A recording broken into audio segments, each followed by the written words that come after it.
People, what up? What's good? It's time for another balance patch, balance update video where we do what? We look at the changes, we talk about them. Y'all already know what time it is. But real quick, y'all, if y'all can help me get to 2K subs by the end of this month, that's gonna be pretty much the 1 year anniversary of this channel.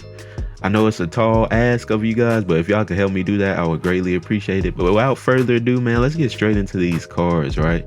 So we got Blob, Mockingbird, Hydra Bob, Ravonna, Viper, Sauron, Werewolf by Night, Hitmonkey, and Lockjaw, man. So we got a lot of different cards. So let's, you know what I'm saying? Let's get straight into this. But I think we do have to actually read this really quick, you guys, because this is an important note. Welcome back to another OTA. Arshem's release was a huge shakeup to the meta, and we've been excited to see all the hype around the card. While his play rate has been unprecedented, his overall win rate hasn't been out of line. Moreover, playing against Arshem decks creates much more varied experiences game to game due to the inherent randomness he injects into decks. Cassandra Nova releasing soon should also give players another great tool against Arshem. So for now, instead, we're pulling back on some of his most impactful synergy pieces in an attempt to broaden the diversity of Arshem strategies.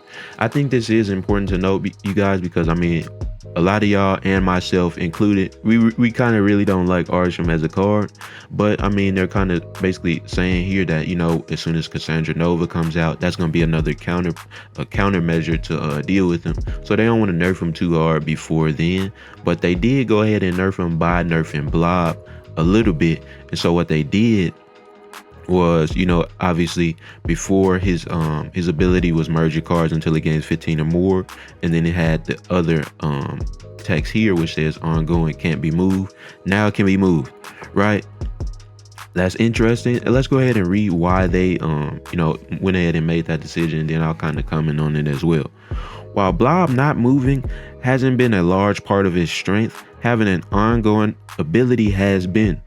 Unlike other decks, Arshem lists have enough cards to fuel 2 Blobs, and we've seen Mystique take full advantage of this by copying Blob's text as an ongoing card.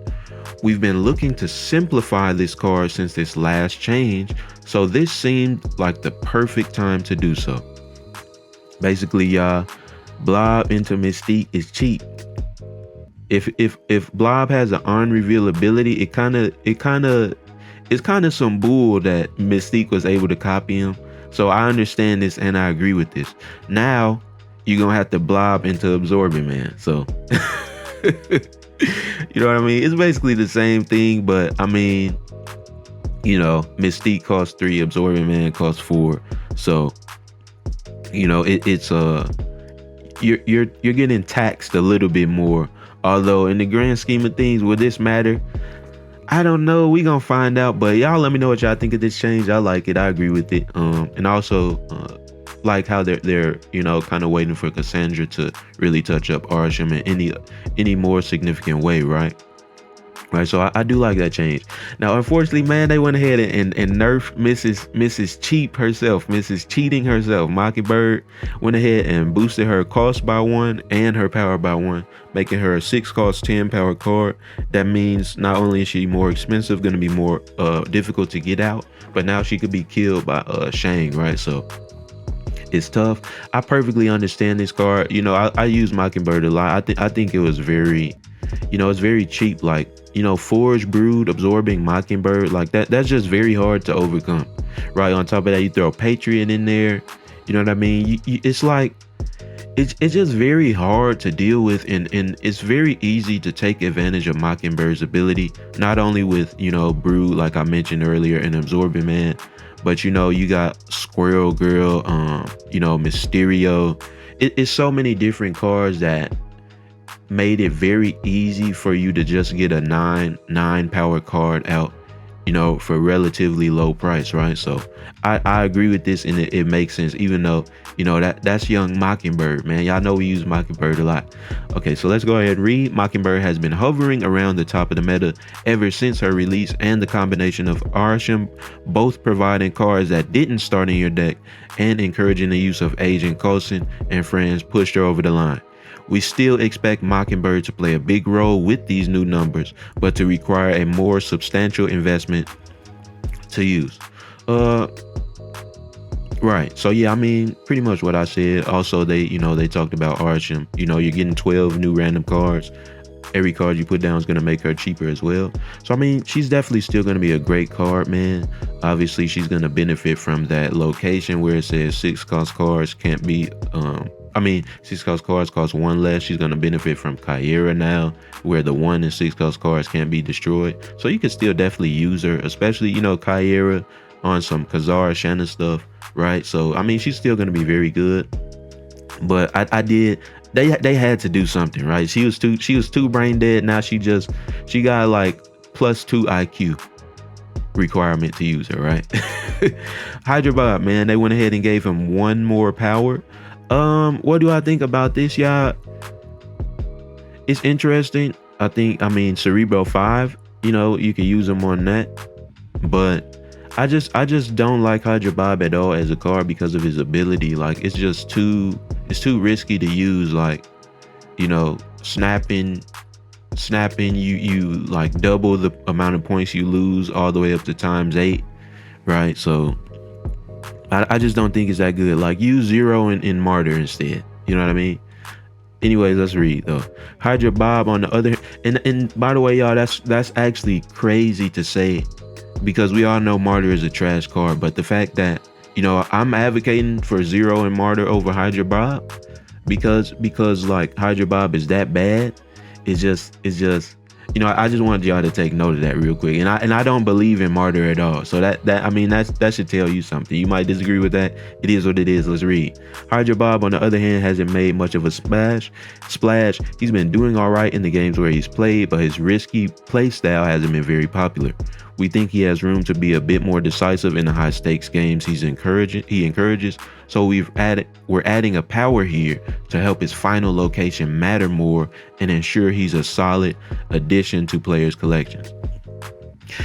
Y'all let me know if y'all think it's gonna matter, man. I didn't pull for Hydra Bob. Nobody's used Hydra Bob against me. He's literally like still grayed out on the screen. So clearly, you know what I mean? Y'all don't believe in the card at all. Do y'all believe in him a little bit more? Maybe not. I guess the change is cool, but I mean, at the end of the day, the ability is what's holding him back, and it's harder to justify using him when you got cards like Ebony Maw, right? When you got cards like, even Martyr, bro, where you can control the randomness. Like Martyr, you can fill up the whole, obviously Hydra Bob, you can fill up the whole other 2 lanes.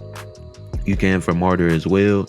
But I mean, it's not gonna start moving if your opponent just snaps on turn 2. Like it's harder to manage, right? So that's why I don't like him. I think that at the end of the day, that's what's gonna hold him back, unless they make him like 110, right?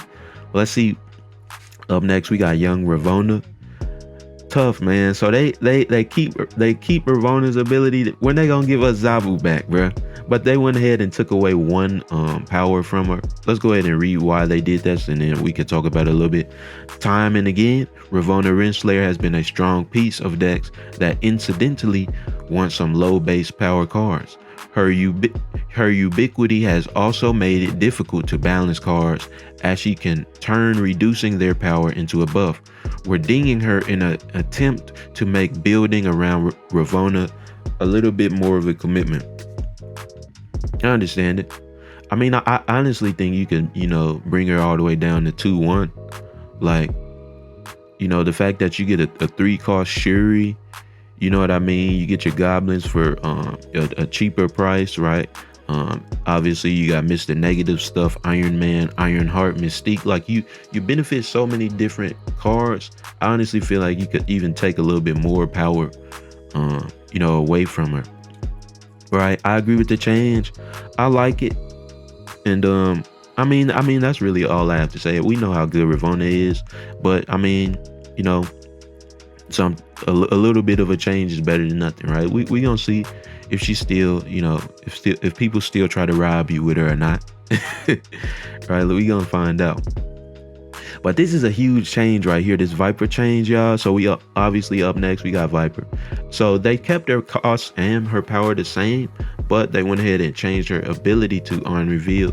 One of your other cards here with the lowest power switches sides. this is perfect, y'all, because you don't have to, you don't have to play her like when you have the hood in the lane or when you have a goblin in the lane. Like you don't immediately have to play her before you can play another card. Like you can now, stack that lane up a little bit because you know exactly which card is going to be flipped to the other side. So it's taking away that randomness aspect, of Viper, right? And this makes, dealing with cards like obviously, like I said, the goblins, but you got the widow's kiss, the widow's bite. Like dealing with those cards a lot easier, bro. And I really like this, bro. I really like this, man. Let's go ahead and read what they have to say about it as well. Viper demands a more specific game state to do her thing than the other junk cards up the opponent's board. So we're making this quality of life change to help her more consistently hit her intended target later in the game and against opposing junk strategies. Yeah, I mean, y'all, this is perfect. Like I think this is exactly what she needed. And I think she might be the like a perfect card right now. Like not too strong, not too weak. And you're going to be able to use her in a lot more different scenarios than you were before. Y'all let me know what y'all think of Viper, man. I really like this. Because up next, we got Mr. Sauron. What is he? A pterodactyl? 3/4. They keep buffing Sauron a little bit. And obviously, at some point, it's going to matter. But I still have the same opinion about Sauron, bro. It's like, he's not even the main source of strength in his own deck, right? It's always going to be Shuri Vision, Shuri Red Skull, Shuri Typhoid Mary, Taskmaster. You know what I mean?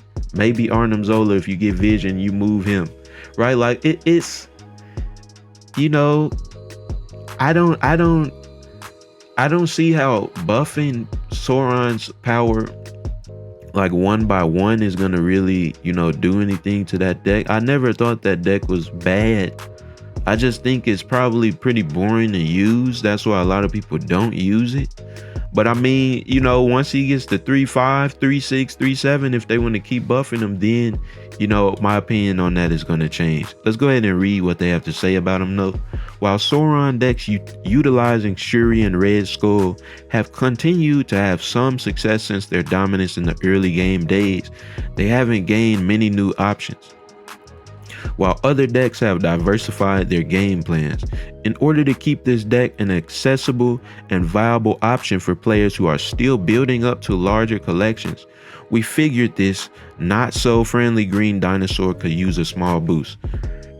That's interesting, but you know what else they can do? Give us more options, bro. Give us more than Red Skull, Ebony Maw, right? Typhoid Mary. Give us some more Series 3 cards, not Series 4, not Series 5. Give us some more Series 3 cards with, let's say, bad ongoing abilities that Sauron can actually incorporate into his deck. You know what I mean? That's just how I feel about it. Y'all let me know what y'all think, but that's just how I feel about it, man. So up next, Werewolf by Night. We got a couple more cards. So they went ahead and added one more point of power to Werewolf by Night. And then let's go ahead and read what they have to say. After his former dominance, we played it safe when we reduced Werewolf by Night's cost from 4 to 3 because it provides more opportunities to scale up his power. He hasn't performed very well since that changed up, so we're giving him a bit more power to help him out. Interesting.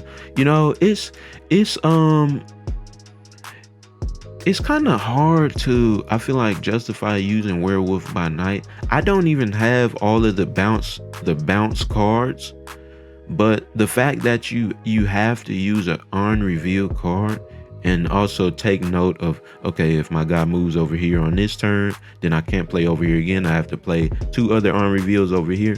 Like, it kind of makes it a little bit more difficult than, the alternative, which is, you can kind of just use like Bast, Mysterio, Hitmonkey, like, Angela, Kitty Pryde. Like, it's just kind of hard to incorporate him into that strategy, like, effectively.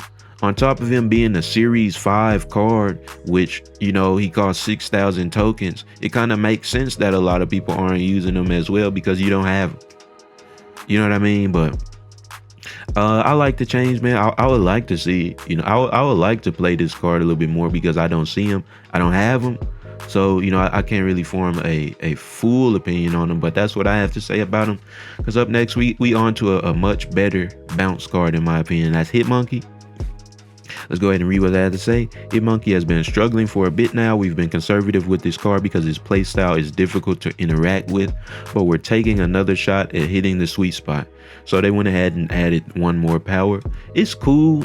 I think in the grand scheme of things, it's not going to matter that much because, like I said, man, you know, a lot of people like to use Bast on a bounce deck anyways. So you are already facing up against a 3 base power Hitmonkey, you know, because of that. But now you don't have to run Bast on your bounce, right? So this is actually, you know, pretty good. But I mean, it's still gonna be the same strategy, like Falcon, your 1-cost cards, you know, Sarah probably, Beast, you know what I mean, Mysterio, that type of stuff. Like it's still the same stuff. So, you know, I don't really have too much to say about it. But this is huge right here. This last change that we're gonna talk about, y'all. Big Lockjaw, Big Dawg, Big Pitbull. They done brought the Pitbull back out. They done let the dog out the cage, man. So what's his new stats? His new ability. 4 costs 4 power, so they took away 1 power from him. And now his ability is, after you play a card here, swap it with a card in your deck. And they took away the once per turn, man. So we got the old dog back. A lot of y'all new players don't remember this cheap stuff, bro. This cheap stuff, man. I like it. So first of all, you guys, I honestly didn't think this version of Lockjaw was that bad. But it's interesting now, right? Because, you know, it makes Thor and Beta, you know, a lot stronger, right? But, you know, if you think about it, Thanos has kind of fell off. So now you can, you know, use the Lockjaw Thanos stuff, right? You can also potentially make use of Black Swan, right? You can actually play her on turn 3, make all your 1-cost cards 0 cost, and then play Lockjaw, play a whole bunch of your 1-cost guys behind him, and then switch those out for some of your stronger cards, right? So it actually, you know, not only buffs Lockjaw, but buffs some of the other cards that are pretty weak as well, man. At least right now. Is this gonna be broken? I hope not. But, you know, because he was like this so many months ago, and I remember him being very broken. This was probably even before I started YouTube, right? Playing those Lockjaw decks. And it was cheap, but I mean, so much has been added to the game, so much has changed. We're gonna find out, right? Like, you can't even really use Zabu anymore, or you can, but you don't really use that. So you probably got, I mean, you got Psylocke, which you could do, which is valid. But I mean, interesting, man. Let's go ahead and read what they have to say though. Lastly, Lockjaw has had trouble keeping up a spot in decks since its move to 4 costs, as its previous home in the Jane Foster Thor decks full of hammers hasn't seen too much play of late. Given all that, we're excited to try bringing back Lockjaw's ability to swap out a flurry of cards at the same time and see whether we can return the classic combo in a good spot. Man, I like it, man. Big Dawg, Big Pitbull, man. But these are the changes, you guys. Y'all let me know if y'all agree with what I had to say about them. Y'all let me know what your favorite change, your least favorite change is. And as always, man, y'all be sure to like, comment, and subscribe. Like I said, we on the road to 2K subs. I appreciate y'all for watching, and I'll see y'all next time. Yeah.